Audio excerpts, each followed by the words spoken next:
Dan pada waktu itu atap masjid masih berupa pelepah kurma dan tidak kami bisa melihat sesuatu di langit. Lalu Lailatul Qadar itu datang secara tiba-tiba sehingga hujan turun menyiram kami. Selanjutnya Nabi SAW mengerjakan sholat bersama kami sehingga aku melihat bekas tanah dan air pada dahi Rasulullah SAW sebagai bentuk pembenaran mimpi beliau.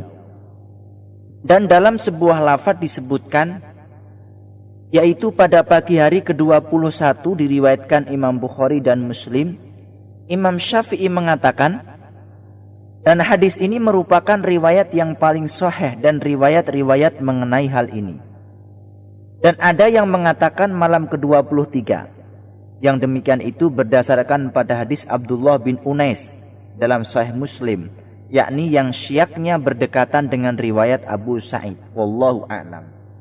Ada juga yang mengatakan malam ke-25. Hal ini berdasarkan riwayat Imam Bukhari dari Abdullah bin Abbas, qala Rasulullah sallallahu alaihi wasallam, iltamisuha fil ashril awakhir min Ramadan fi tasi'atin tabqa fi sabi'atin tabqa fi khamisatin tabqa. Carilah Lailatul Qadar pada 10 hari terakhir di bulan Ramadan, pada 9 hari yang tersisa, pada 7 hari yang tersisa, dan pada 5 hari yang tersisa. Banyak orang yang menafsirkan sebagai malam-malam ganjil, dan yang ini lebih jelas dan lebih populer. Ulama lain membawanya kepada malam-malam genap, sebagaimana yang diriwayatkan oleh Imam Muslim dari Abu Sa'id dalam kitab Sahihnya. Dan ada juga yang berpendapat bahwa Lailatul Qadar jatuh pada malam ke-27. Hal tersebut berdasarkan riwayat Ubay bin Ka'ab. Mengenai riwayat-riwayat ini, Imam Syafi'i mengatakan, pernah terlontar jawaban dari Nabi SAW ketika seseorang bertanya kepada beliau, apakah kami harus mencari malam Lailatul Qadar pada malam tertentu? Ya Rasulullah, beliau menjawab, benar. Sesungguhnya Lailatul Qadar itu merupakan malam tertentu yang tidak berpindah-pindah. Dinukil At-Tirmidzi darinya. Dari Abu Kilabah bahwasanya pernah berkata, Lailatul Qadar itu berpindah-pindah pada 10 malam terakhir.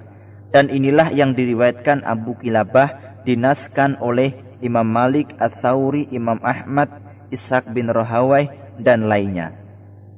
Dan juga diriwayatkan oleh Imam Syafi'i, yakni, dan inilah yang paling mendekati kebenaran, Allahu ta'ala a'lam.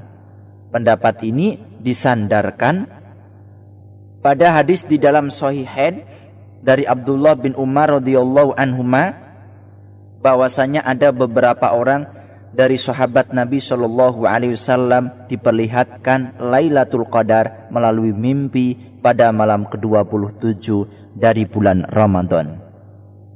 Lalu Nabi sallallahu alaihi wasallam bersabda, "Ara ru'yakum qad tawata'at fis sab'il awakhir faman kana mutaharriha falyataharriha fis sab'il awakhir." Aku melihat mimpi kalian itu telah terjadi pada malam 7 terakhir. Oleh karena itu barang siapa yang ingin memperolehnya, maka hendaklah dia mengejarnya pada 7 malam terakhir. Dan disunahkan untuk memperbanyak doa di sepanjang waktu dan di bulan Ramadan. Perbanyaklah pada 10 malam terakhir di bulan yang sama. Kemudian pada malam-malam ganjil. Dan yang disunahkan dalam doa ini adalah membaca doa Allahumma innaka afuwun tuhibbul afwa fa'fu anni. Ya Allah, sesungguhnya Engkau Maha Pemaaf yang menyukai maaf, karenanya berikanlah maaf kepadaku. Ini dari riwayat Imam Ahmad. Dari Aisyah radhiyallahu anha pernah berkata, "Ya Rasulullah, jika aku bisa mendapatkan Lailatul Qadar, doa apa yang aku panjatkan?" Jawab beliau, "Bacalah Allahumma innaka afuwun tuhibbul afwa fa'fu anni." Dan diriwayatkan pula Imam At-Tirmidzi, An-Nasa'i, Ibnu Majah dalam kitabnya, Imam Hakim dalam Mustadrak, yakni mengatakan hadis ini sahih dengan syarat Syaikhaini dan juga diriwayatkan oleh Imam An-Nasa'i. Wallahu ta'ala a'lamu bissawab. Subhanakallahumma wa bihamdik asyhadu an la ilaha illa anta astaghfiruka wa atubu ilaik. Wa sallallahu ala Muhammadin wa ala alihi wa sahbihi wasallam. Wassalamualaikum warahmatullahi wabarakatuh.